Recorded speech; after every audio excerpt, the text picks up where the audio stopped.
Good morning from my side as well. Thank you very much for inviting me here today. I'd like to thank in particular Mr. Sabatakakis, whose work I tremendously respect for having invited me to speak to you today about a topic that is very close to my heart because I spent practically my entire day, every day, about.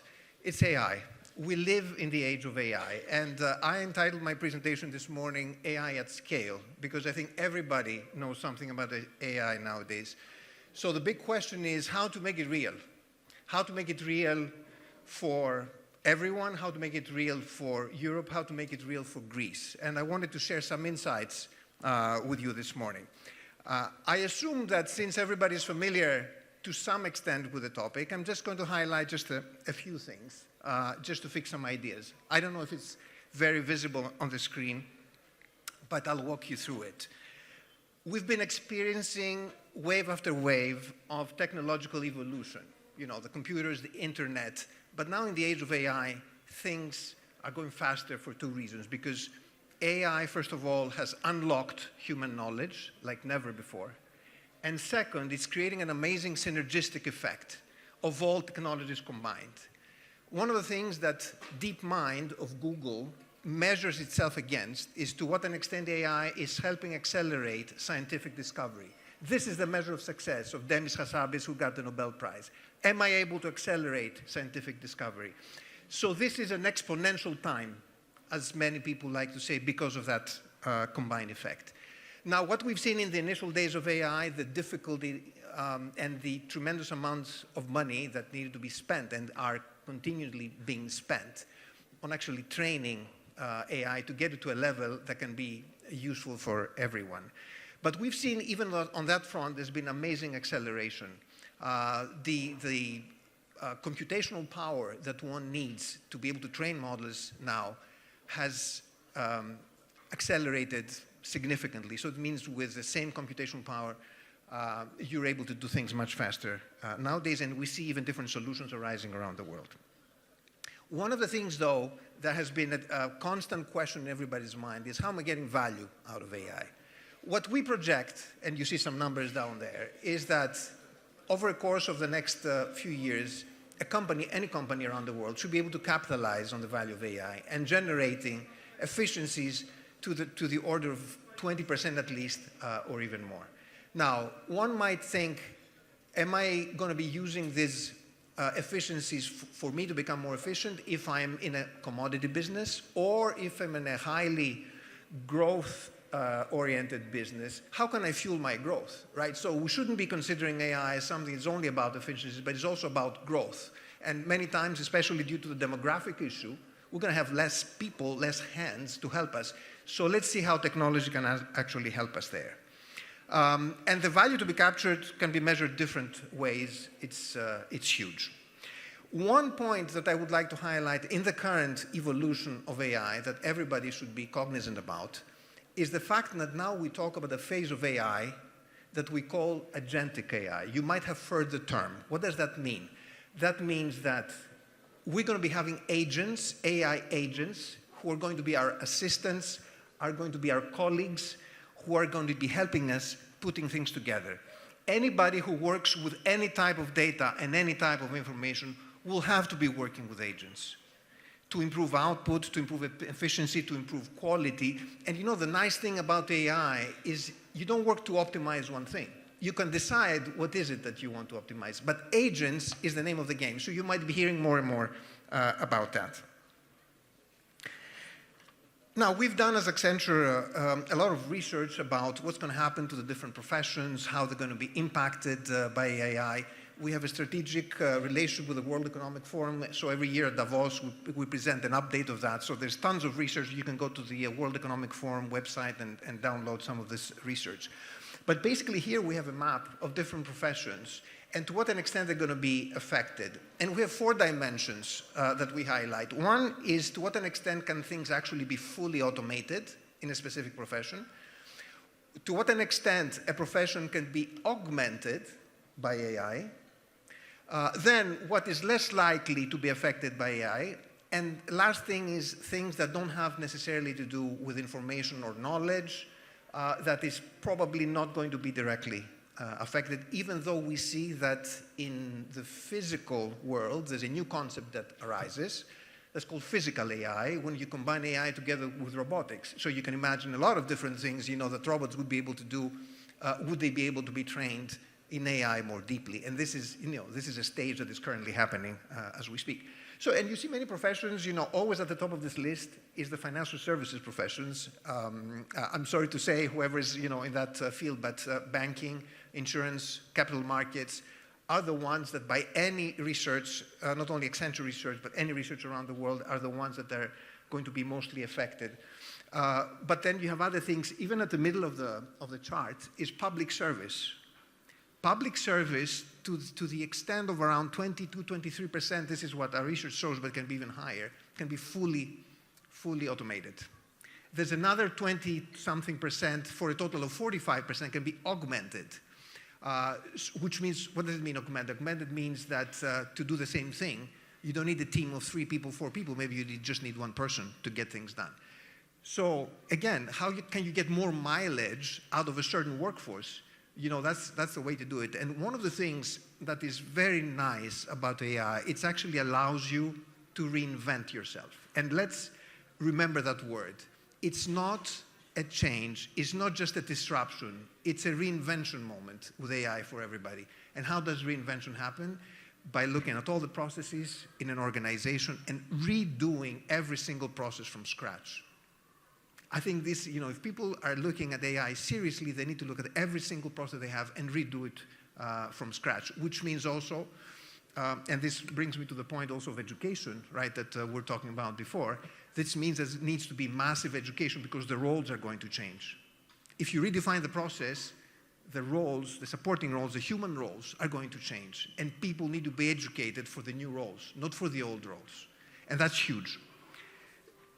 The other point that I wanted to highlight, there's a lot of talk about what's happening in Europe overall. So I'm giving you a snapshot here about what's happening in Europe overall. It's not that bad, because we have some doomsday scenarios about Europe. We know we have some challenges in the technological space, but it's not that bad. The large corporations in Europe are on a par with the large US corporations, just to take another country to compare with that is clearly ahead. So AI is equally penetrated in the very large European organization as in the US. There's no difference there. Where there is bigger difference is in the small to medium enterprises in Europe, and not to mention about Greece, because things are even worse in Greece. So we need to unlock that part. But let me say, Europe is already fast becoming a smart user of AI, and this is the first thing to do before talking about how to generate new technology. And we published a pan-European report back in June where we're saying, at the European level, it's time for change.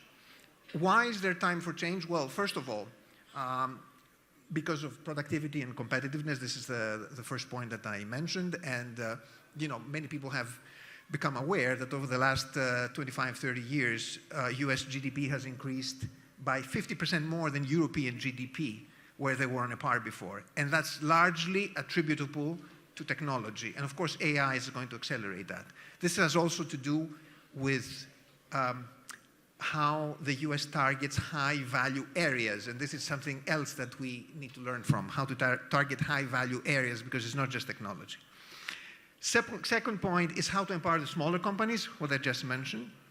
And the third point that I would like to highlight is something that is relatively new, but I wanted you to be aware of because there's stuff happening also in Greece, and I'm going to tell you in a while about this. How one can create a collaborative ecosystem in Europe, in Greece, in an industry where the control of it remains within that ecosystem. We call that sovereignty.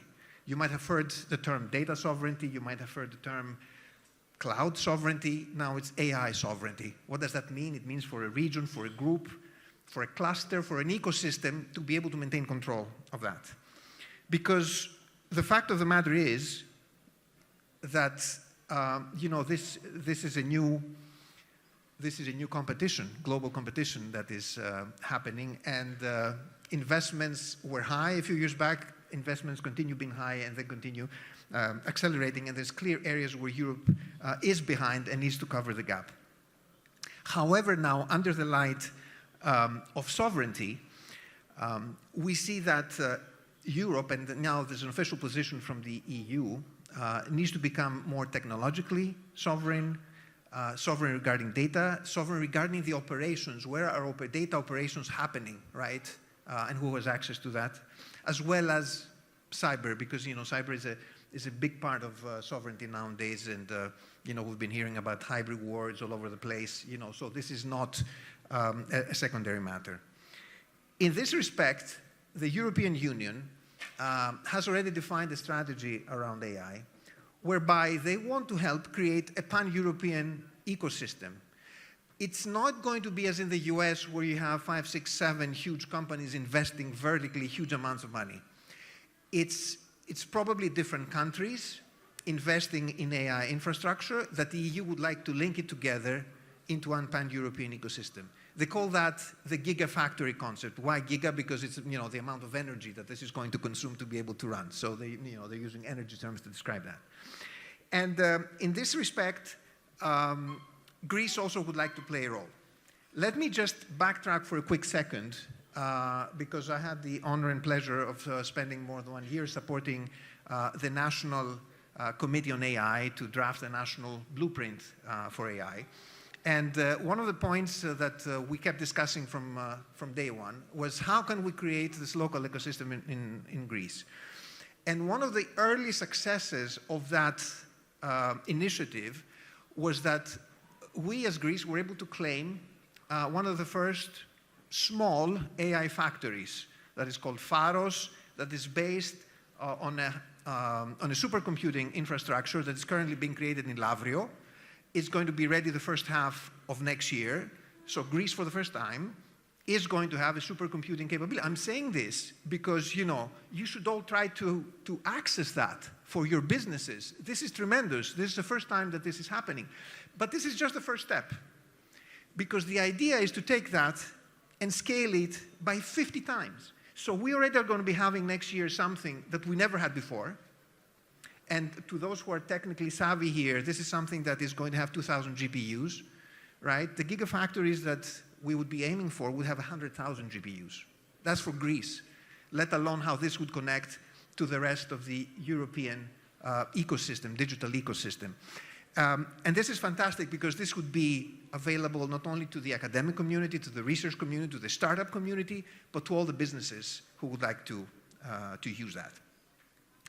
Now, I'm not going to go into what constitutes such an ecosystem, but I wanted to say that in the efforts of the European government is joined by the Public Power Corporation, because now in Western Macedonia is a delignitization zone, and this has been earmarked as a potential area for creating such a gigafactory for Greece. So basically combining renewable energy with tremendous AI infrastructure to be able to fuel the Greek economy, but even beyond. If we were able to export that capability even beyond Greece, I'm sure everybody in Greece will be very happy to do that. See that as an opportunity to bring together computational power, but also data residency. So people know where data actually could physically be. And this would be tremendous for Greece, because we would never have thought, a few years back. If, I would say even 2 years ago, we would be telling people that today we'll even be thinking about creating an AI gigafactory in Greece, nobody would have believed it. So I think the country has already done a lot of steps, let alone digitize the state. And by the way, the state, and I'm looking at the minister here as well, the state also in the area of AI has already been doing a lot of things. Just to give you an example that also came out of the National AI Blueprint, the National AI Blueprint suggested that for Greece to be competitive in AI, it needs to be competitive in handling data. And what best place to start than the public sector itself? So one of the first things that was created was a General Secretariat, Γενική Γραμματεία, under the Ministry of Digital Governance, that now has been renamed to be Digital Governance and AI, to regroup all national data in the public space. This is amazing. Think about your own companies, think about your own organizations, whether you have completed that journey. You know, the Greek state has already started doing that. So if the Greek state is doing it, I think any public sector organization should be in a position to do it. Should we do that and use this amazing facility that is emerging? What we can say, and this is something that a study that we already did before generative AI was around. We did a study about AI impact to Greece before Gen AI, and to our delight, you know, we are able to confirm these numbers even now. That over a time of 15 years, Greece could actually almost double its GDP by leveraging the efficiencies of AI.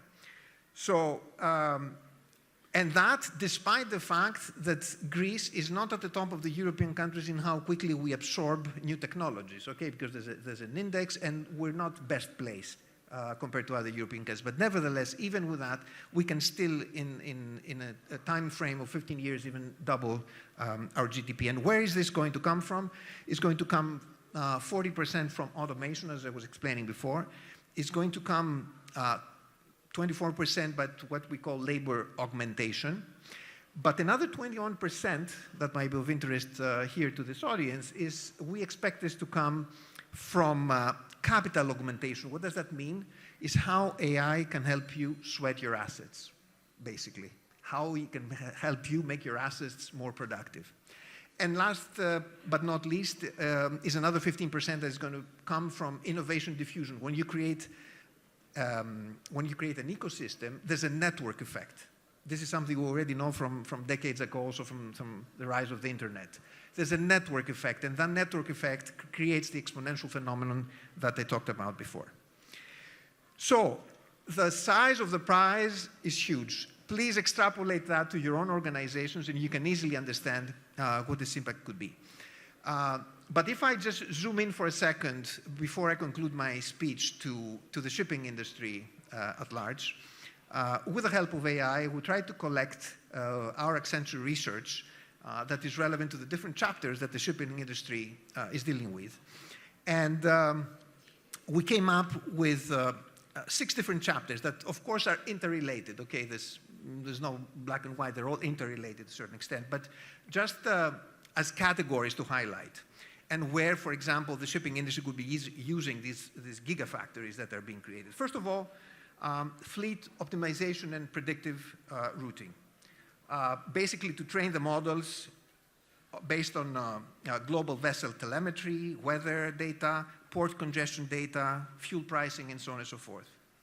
Second, and you know, we've been hearing about smart ports earlier this morning, digital twins for ships and ports.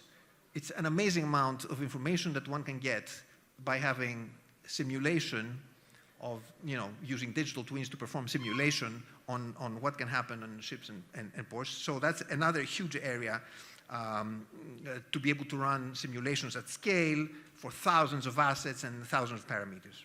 Third, and it relates to sustainability, is emissions reduction and sustainability modeling. Again, it's a whole universe of different factors and different parameters that can be modeled with the help of AI. Fourth, autonomous shipping and smart navigation for docking assistance, for collision avoidance, for whatever you can imagine. That's another huge area.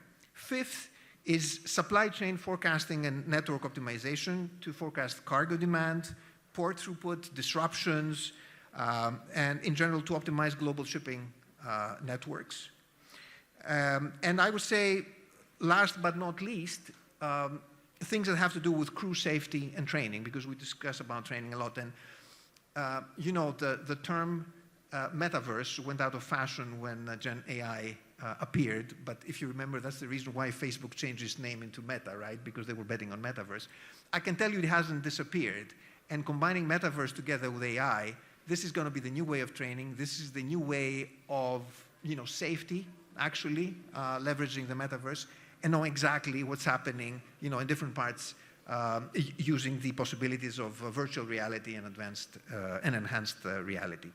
So, having said this, I think there's plenty of elements that the industry can leverage through AI, and I think it would be great, given also the fact that the Greek shipping industry is doing so much for the country, to be an ally for whatever the Greek government is going to be doing around supporting the AI infrastructure of the future, and I think it could bring great results to everybody involved. Thank you very much.